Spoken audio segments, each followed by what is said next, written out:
Hello everyone, it's Dylan from Yu-Gi-Oh! Everything, and welcome back to another Yu-Gi-Oh! Video. So it is finally confirmed that Rush Duels are coming to Yu-Gi-Oh! Duel Links. Now, Rush Duels are going to be a totally separate mode than the main Speed Duel mode that we have had in Duel Links for years, and I decided it would be fun to make a video going over the first 10 characters that I believe will come to Yu-Gi-Oh! 7's world. Now, this world is going to be interesting because we don't really know if skills are going to be a thing. We don't really know if all of the Rush Duel mechanics, meaning fusions, equip spells, and maximums, are going to be available at launch. I personally do not think that they will be, but there are still a lot of unknowns regarding the Rush Duel mode in Duel Links, and it is coming out in just a month and a half. But here we go. These are 10 characters that I believe are going to be playable in Yu-Gi-Oh! Duel Links 7's world. I hope you guys enjoy.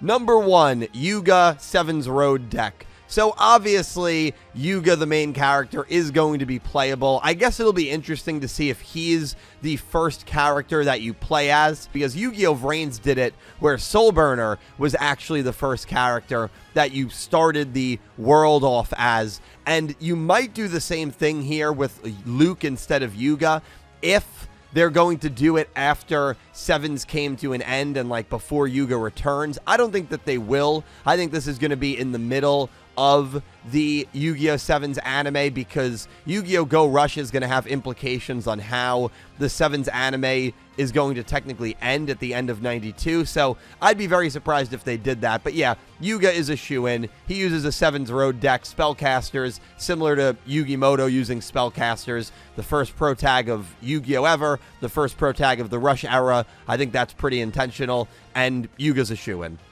Number 2, Luke Dragius deck. So if you want a character that uses big, strong dragons and really never loses, Luke is your guy. Definitely the best duelist from the show and the deuteragonist of Yu-Gi-Oh! 7's. At times, was treated almost more of a protagonist than Yuga, especially in some of those Season 2 arcs. So Luke will definitely be in the show, as will pretty much the first 4 characters. I would imagine they're all going to be unlockable at the start, but not much more to say here. Luke will definitely be in it. Number 3, Roman Prima Gitarna deck. So Roman is going to be probably unlockable at launch. She is the main girl lead of Yu-Gi-Oh! 7's and was one of the more important characters throughout the show, actually holding the current record for the girl Yu-Gi-Oh! Character with the most 1v1 wins in Yu-Gi-Oh! History, which is awesome. Her deck revolves around her losing life points and kind of burning herself so that she can get more monster effects off. That's a very simplistic way to put it, but yeah, Roman's cool. She'll be unlockable at launch.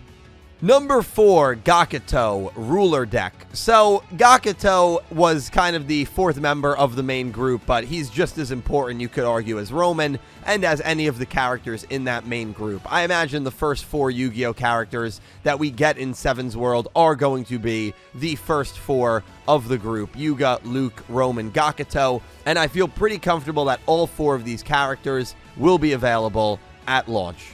Number 5, Roa, Royal Demons deck. So I think Roa is going to be the first unlockable character. I thought maybe he would be like a secret unlockable character, but I think it makes sense that the first threat of the show is probably going to be the first unlockable character, like the first event character. So I don't think Roa will be available at launch. He uses a Royal Demons deck, and he is probably going to be, again, the first event-esque character that we get. His deck is honestly really fun, especially if you're into music. I think you'll probably really enjoy his deck. And so Roa probably will be the first unlockable character available.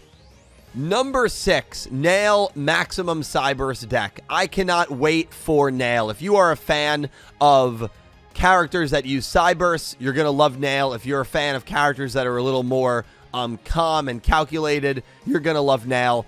I love Nail. He's one of my favorite characters in the show, and I believe when he comes to the game, Maximums will be debuted. I do not believe Maximums fusions, equips are going to be available at launch. I really don't. And so I think maximums will come when Sevens gets its second event in Duel Links, and I think that second event is going to be a Nail event, and maximums will come into the game. I don't think they're going to be available at launch. We don't really know, but Nail is pretty much a definite for Seven's World, and I think when he debuts, that's when we are going to have a maximum-themed event, and maximums will enter the world of Rush Yu-Gi-Oh! In Duel Links. Number 7, Asana Constructor Deck. So Asana uses build dragons, which are just these huge dragons that look like they belong on construction sites. It's actually really cool and really opposite from what we usually get with girl aesthetic decks. She kind of broke the mold on that one a little bit, which is awesome. She's a really cool character. She also uses a maximum. She's the second character not named Yuga to use a maximum, so I think Nail has to come first, and I'm going kind of in the order that these characters were threats. Roa Arc 1, Nail Arc 2, Asana Arc 3, but these three kind of became part of the main 7 group, even going to join Yuga in his fight against Otis at the end of the show. Asana, I feel pretty good about, and she will come to the game, but probably after Roa and Nail.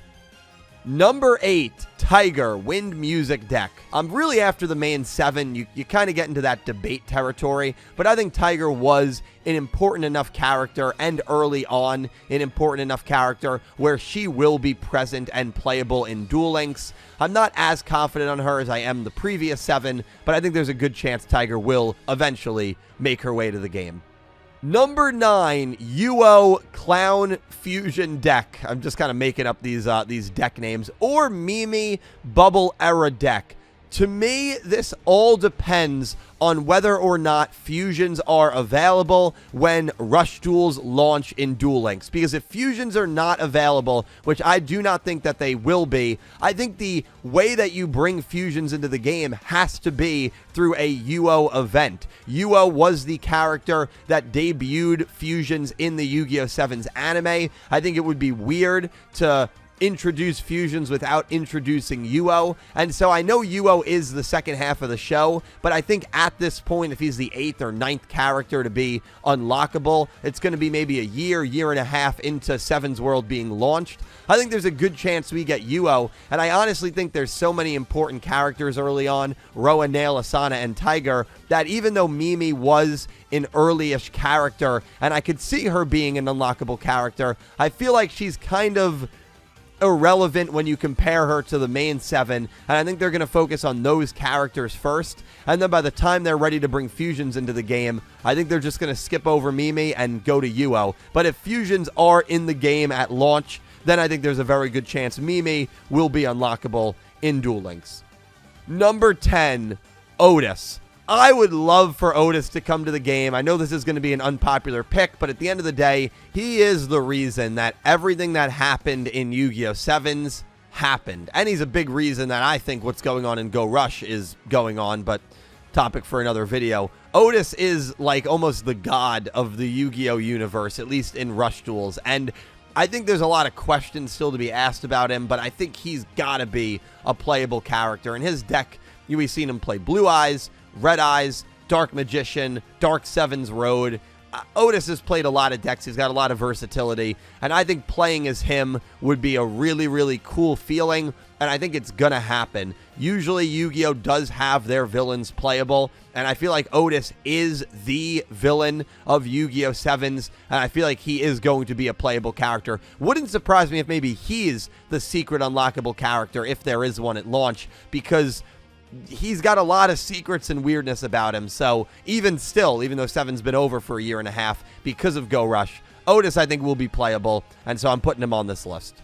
Thank you guys all so much for watching. I am so excited for Yu-Gi-Oh! 7's World in Duel Links. I'm so excited to play Rush Duels in Duel Links. Let me know of my 10 choices. If you think I'm wrong on anything, that's fine. Let me know down below. I'd love to hear from you guys. Thank you all so much for watching. I'll talk to you in the comments, and I hope you have an amazing day. Take care, guys.